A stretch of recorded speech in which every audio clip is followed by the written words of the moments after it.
programa Cultura Espírita, do Instituto de Cultura Espírita do Brasil. Olá amigos, aqui estamos mais uma vez com o nosso Cultura Espírita, o programa que é do Instituto de Cultura Espírita do Brasil, ICEB, e que traz até você as informações, os critérios, as avaliações, análises do movimento espírita. Como vocês sabem, nós estamos passando já no mês de dezembro por essa alegria, por esse contentamento da época de Natal. Então, nos próximos programas nós vamos trazer a vocês mais esse espírito natalino. Temos aqui hoje, por razões do César não poder estar presente, nós temos aqui a presença do nosso querido companheiro que sempre está conosco, o Joel Vaz, né, que vai nos ajudar aqui hoje, e eu, Assargui Franco de Moraes, quero trazer a minha saudação, o meu carinho e o meu pedido de que Jesus esteja em seus lares. Então, o Joel aqui para a sua saudação e também para a sua apresentação da agenda com as novidades do movimento espírita no Brasil e no mundo. É isso aí. Muito obrigado, luz e paz, com Jesus no coração sempre. Nós vamos iniciar a nossa agendinha de hoje, a primeira quarta-feira de dezembro de 2014, com uma mensagem da poetisa que se diz poeta, professora e ativista palestina, nascida em Nova York, mas que peregrina pelo mundo com a beleza da sua arte, pregando o amor. A mensagem de Tahani Salah vejam bem, só somos melhores quando nos interessamos pelo outro. É um momento de refletir isso, particularmente neste mês em que Jesus, lá há 2000 anos, deixou esta mensagem de se preocupar com o nosso semelhante. Amai-vos uns aos outros, como eu vos amo. Hoje, no Teatro Vanucci, no Shopping da Gávea, palestra do querido confrade João Aparecido Ribeiro, às 19h30. Entrada franca, eu espero todos vocês lá. O Instituto Pietro Baldi, de Campos dos Goitacazes, no norte do Rio de Janeiro, envia amável e-mail agradecendo a divulgação do 12º seminário sobre a obra de Pietro Baldi, recomendando que leiam esta obra, que é um conteúdo atualizadíssimo, escrito há 50, 60, 70 anos atrás, mas parece que foi saído do forno agora. Esse evento aconteceu no dia 17 de novembro passado e que foi um grande sucesso. Amigos queridos do grupo de Pietro Baldi, nós é que agradecemos o carinho, a atenção e escrevam sempre. Alô, Décio Bressanin, lá de Mato Grosso do Sul. Chegou o seu boletim, primeiro, parabéns pelo seu aniversário, mas chegou o seu boletim fraterno, Elo Fraterno, com a programação de novembro, dezembro e até eventos de janeiro no Brasil e no mundo. Vamos a São Paulo. O Grupo da Paz, ali da Rua Pereira Caldas 120, na Aclimação, apresenta palestra de Alain Vilches. É hoje, às 19h30. E em Minas Gerais, dia 6, às 19h30, na sede do Grupo Espírita Chico Xavier, na Rua Coronel Pedro Jorge, 330, em BH, palestra com Roberto Valadão. O tema, a fraternidade ensinada por Jesus. Nada mais oportuno para este mês de Natal. Minha gente, o Grupo Vocal Reencontro de São Paulo está fazendo um enorme sucesso com o conteúdo musical e o conteúdo das suas letras. Edificantes, amorosas, queridas, com uma agenda tomada até abril de 2015. Eu recebi alguns e-mails perguntando como fazer contato com o grupo. Eu não sei. Quem souber, por favor, me mande que eu encaminho para esses interessados, tá ok? Bom, o nosso querido Divaldo Franco continua o mesmo. Acaba de chegar de uma série de palestras em Tunis, na Tunísia, na Espanha, passando por Madrid e Múrcia.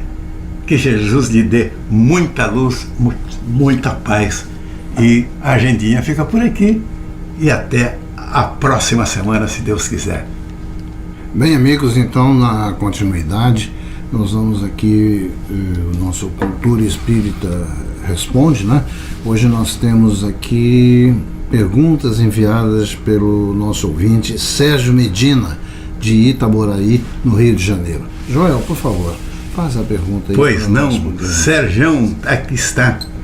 Como a doutrina espírita compreende o sentido de fé? Na nossa resposta, ela visa esclarecer qual é o verdadeiro sentido da fé e o que ela significa para as nossas vidas. Como a doutrina espírita compreende esse sentimento e de que forma colocá-lo em prática frente às dificuldades da existência, isso já é um desafio. Vamos ver o que diz Mateus no capítulo 17, versículos 14 e 19 do Evangelho de Jesus. Porque na verdade vos digo que se tiverdes fé como um grão de mostarda, direis a esse monte, passa daqui para acolá, e ele há de passar, e nada vos será impossível.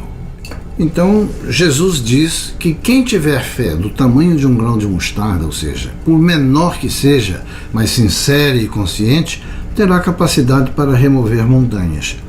Com isso, o Mestre nos faz refletir sobre o quanto somos descrentes dos momentos difíceis, nos fartamos de muita teoria, mas na hora da prova fraquejamos. Uma pequena dose de fé já não seria e nem faria maravilhas? É necessário deixar claro que as montanhas que serão transportadas são um simbolismo dos nossos problemas, das nossas dificuldades. São também as nossas limitações, os nossos defeitos e imperfeições. Jesus nos deixa claro o poder desse sentimento tão falado e tão pouco compreendido e praticado, que é a fé. Pois ele esclarece que nada nos será impossível se soubermos usar esta poderosa força espiritual. Vamos aqui repetir as palavras de Tiago em sua segunda epístola, capítulo 2, versículos 14 a 26, quando ele trata da fé. Ele diz o seguinte: meus irmãos, que vantagem haverá se alguém disser que tem fé e não tiver as obras? Porventura a fé pode salvá-lo? E se o irmão ou a irmã estiverem nus e tiverem falta de mantimento cotidiano, algum de vós lhes disser: ide em paz, aguentai-vos e fartai-vos, e não lhes derdes as coisas necessárias para o corpo, que proveito virá daí? Assim, também a fé, se não tiver as obras, é morta em si mesma. Mas dirá alguém: tu tens a fé e eu tenho as obras. Mostra-me a tua fé sem as tuas obras, e eu te mostrarei a minha fé pelas minhas obras. Tu crês que há um só Deus, e fazes bem. Também os demônios o creem e estremecem. Mas o homem vão, queres tu saber que a fé sem as tuas obras é morta? Porque assim como o corpo sem o espírito está morto, assim também a fé sem as obras ela é morta. Aqui Tiago nos ensina que a fé é condição fundamental, mas que sem obras ele não realiza. Então, para o Espiritismo, transparece a condição de que a fé é fundamental, mas ela precisa ser praticada em nome do amor incondicional, em nome do amor ao nosso próximo e do trabalho por ele executado. E o nosso Sérgio ainda pergunta mais: para os espíritas, a morte é um mistério, professora Sarui? Bom, não deve ser um mistério para os espíritas. Na medida em que acreditamos na sobrevivência e imortalidade da alma, aceitamos que a vida continua na dimensão espiritual e que lá o espírito continua o seu processo de evolução. Então não se deve pensar em mistério. O espírita entende a morte como uma transição entre dois estados. É a libertação espiritual que chega após um ciclo de eventos na matéria, trazendo novas perspectivas para o seu crescimento. O que acontece nesse processo não é propriamente a sensação do mistério, e sim do medo, produto básico do desconhecimento e da ignorância. O medo da morte e seus mistérios vem da consciência que as pessoas têm de suas faltas, de suas falhas no cumprimento de suas propostas de regeneração. É a consciência agindo e mostrando como temos falhas. Dessa forma, fica a sensação de que vamos ao encontro de nossos erros e isso nos apavora. Esse é o grande mistério. Mas se o mistério da morte é um problema, a solução é a abertura para a vida, é a busca pelos seus valores, é a construção do bem em nós. Na medida em que crescermos na luz, as trevas do medo vão se dissipando. Existe uma fé humana e uma fé divina? Ou uma fé cega e uma fé racional, professor? Olha, nós vamos encontrar no Evangelho segundo o Espiritismo, capítulo 19, versículo 12, o seguinte: a fé é humana ou divina, segundo a aplicação que o homem der às suas faculdades, em relação às necessidades terrenas ou às suas aspirações celestes e futuras. Aqui Kardec define a fé como sendo uma força de vontade direcionada para um certo objetivo, ou seja, a vontade de querer. E esta força pode ser aplicada em dois campos distintos, o material e o espiritual, conforme o objetivo proposto. No campo material, Kardec define a fé como humana, quando ela é usada para conseguir objetivos materiais e intelectuais, como, por exemplo, a construção de uma empresa, a melhoria profissional buscando novos horizontes de atuação. Agora, todos nós temos que ter esta fé, que é a crença em nossa própria capacidade de realizar uma tarefa material. Mas ela deve ser aliada à humildade e à racionalidade para não se transformar em orgulho, sentimento este que nos traz ilusões sobre a nossa personalidade. Podemos citar vários exemplos de homens que realizaram grandes tarefas para o bem da sociedade, acreditando no seu próprio potencial, em vários campos de atuação, como na política, nas ciências, os descobrimentos e também o campo empresarial. Nós vamos ver, por exemplo, homens como Colombo, que acreditou nele e conseguiu convencer os reis de Espanha a financiar a sua viagem para a descoberta das Américas. Nós vamos encontrar Thomas Alva Edison na sua persistência em busca de vários inventos, inclusive da lâmpada elétrica. Na política, nós vamos encontrar, por exemplo, Martin Luther King. E, enfim, em inúmeros campos do conhecimento e da atividade humana, nós vamos encontrar esses exemplos de fé na perspectiva do que querem fazer, né? Então, no campo espiritual, Kardec define a fé como divina, pois ela orienta o homem na crença em uma força superior a ele e a tudo que direciona a sua capacidade na busca de algo além do material, na descoberta do seu lado imortal. É a religiosidade agregando a caridade, a fraternidade e a melhoria interior. Esta fé, aliada à fé humana, espiritualiza os objetivos desta última e direciona esta força material para a satisfação da coletividade e não mais só na individualidade. Então, meus amigos, agora é a fé que a nossa doutrina veio propagar.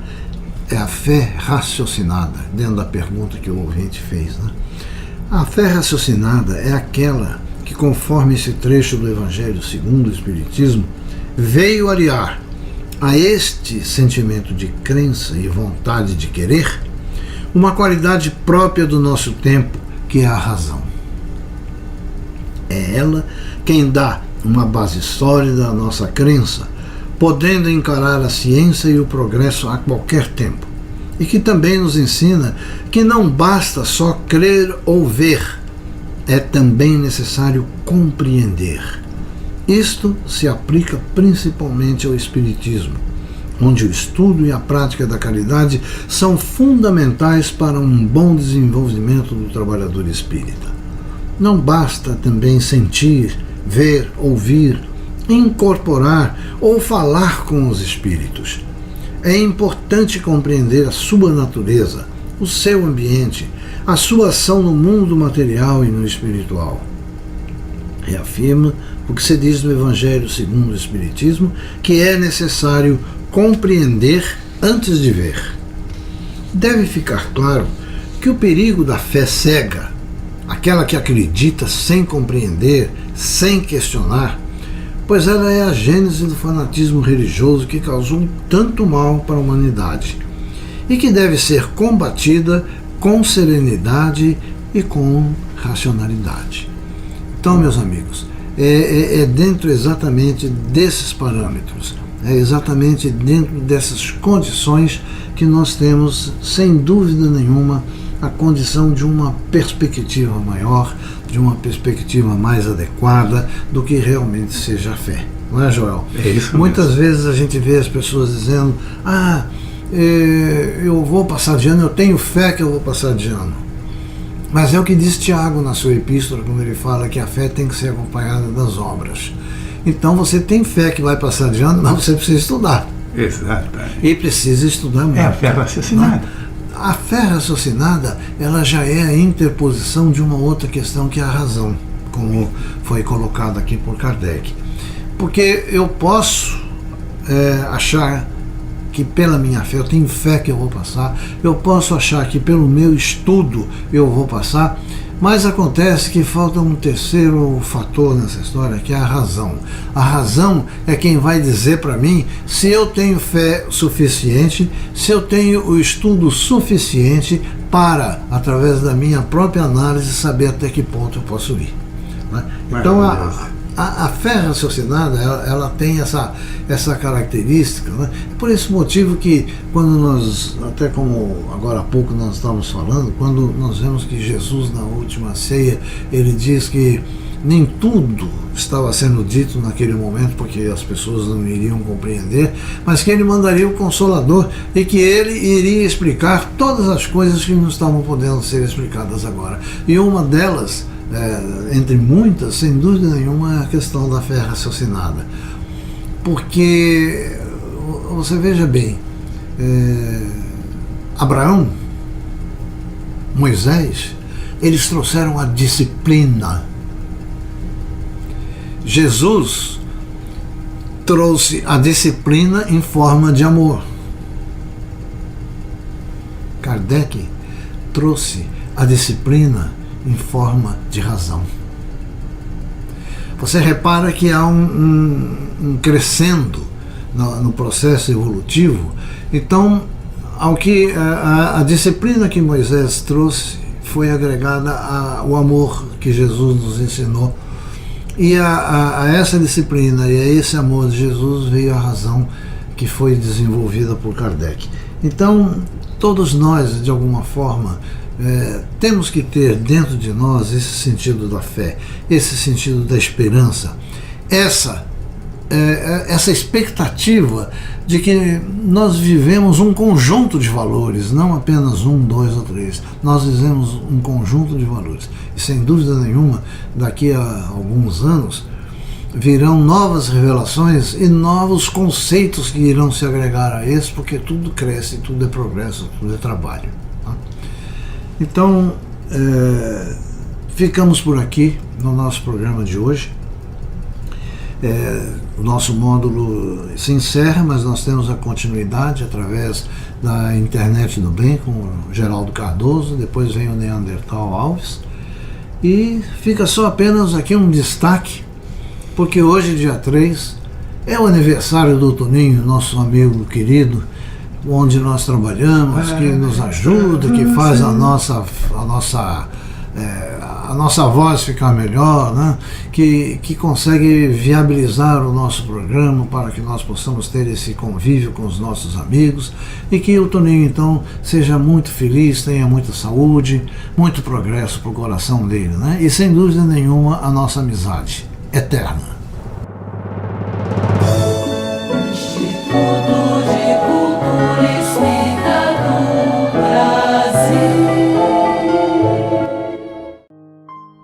Meus amigos, a mensagem que a Internet do Bem selecionou para hoje é de autoria desconhecida, mas seja quem for o autor ou a autora, Seja qual for o credo que professe, é sem dúvida uma pessoa do bem.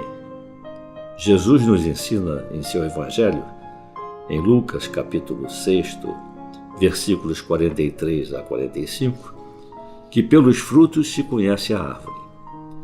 A árvore que produz maus frutos não é boa, e a árvore que produz bons frutos não é má. A mensagem vem nos lembrar sobre a necessidade de dedicarmos alguns minutos do nosso dia à oração, para conversar com o Pai Celestial, ainda que por breve instante.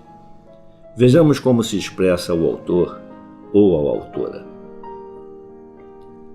Na fadiga dos nossos dias, frequentemente nos esquecemos de elevar uma prece ao Senhor, mas geralmente não nos esquecemos de coisas menos importantes, como, por exemplo, verificar o nosso e-mail. Por esta razão, tomei a liberdade de recriar uma de tantas apresentações que recebi e nos fazem recordar Deus e fazer uma pequena oração. Meu Deus, ajuda-me a dizer a palavra da verdade na cara dos fortes e a não mentir para obter o aplauso dos fracos. Se me dás dinheiro, não me tomes a felicidade, e se me dás forças, não tires o meu raciocínio. Se me dás êxito, ajuda-me a manter a humildade, e se me dás humildade, não tires a minha dignidade.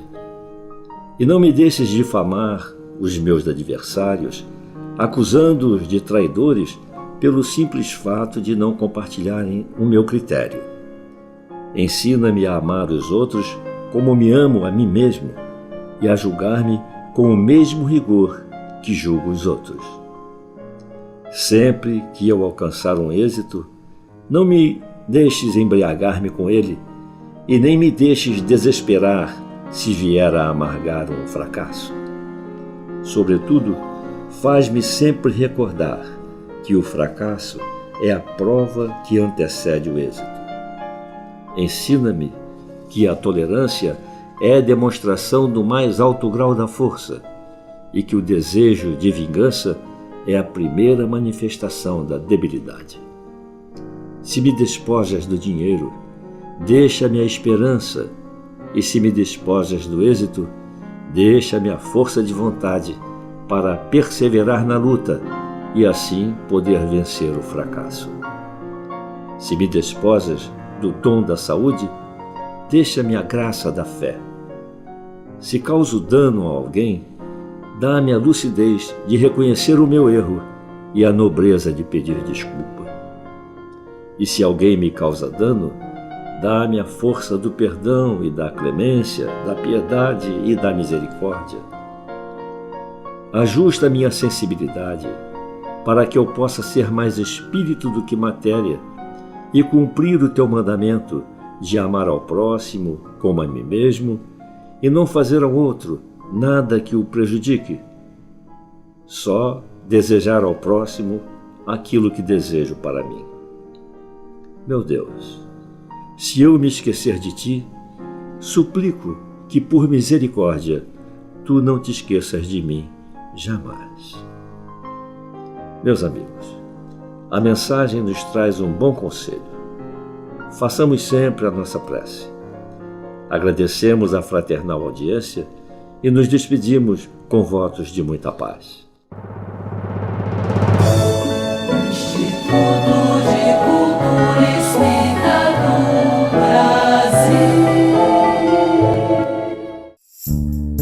Brasil. Noticiário do Instituto de Cultura Espírita do Brasil. Nossas saudações neste mês de dezembro. Nós, do ICEB, eu, Neandertal Alves, nosso diretor de gravação, Toninho Barbosa, manda a todos da família do Instituto de Cultura Espírita do Brasil o mais fraterno abraço neste mês tão importante que é o mês de Natal. O destaque do nosso assunto de hoje vem da nossa revista Cultura Espírita, mês de dezembro, exatamente pelos caminhos da educação da nossa colaboradora, diretora da nossa revista, Nádia do Couto Vale, e o tema é A Ceia do Senhor. Nós vamos pincelar alguns trechos muito interessantes de tudo aquilo que ela escreveu tão bem, com tanta propriedade. Ela diz assim: é comovente a grandeza de Jesus, pois fez a Eucaristia, e ela diz que Eucaristia significa dar graças, sabendo que se aproximava a grande hora. Se refere à ceia que Jesus partilhou com os discípulos mais próximos, antes da culminância da sua missão na terra, emblematizada no pão e no vinho como ingredientes básicos. O Espiritismo alarga para o alimento do espírito, com leituras, palavras, pensamentos, companhias, inclusive particularmente na época do Natal, para o locus da casa mental, que ele visita em ambas as instâncias, em especial no dia de Natal. Ao partir o pão, dá graças, mais uma vez demonstrando a necessidade da oração, não de lábios apenas, mas de ação e da gratidão, que é apanágio das almas superiores, selando a aliança de ambos em sinceridade e comunhão de circunstâncias e de sentimento. Lembro a você que o próximo sábado, 1º de dezembro, terá a atividade comemorativa do aniversário do ICEB e o fechamento do nosso ano letivo. A partir deste sábado, o ICEB estará de férias no ano letivo. Será a atividade comemorativa do aniversário do ICEB a partir das 14 horas. Este foi o noticiário do Instituto de Cultura Espírita do Brasil, Neandertal Alves. Pela Rádio Rio de Janeiro, o Instituto de Cultura Espírita do Brasil apresentou Cultura Espírita.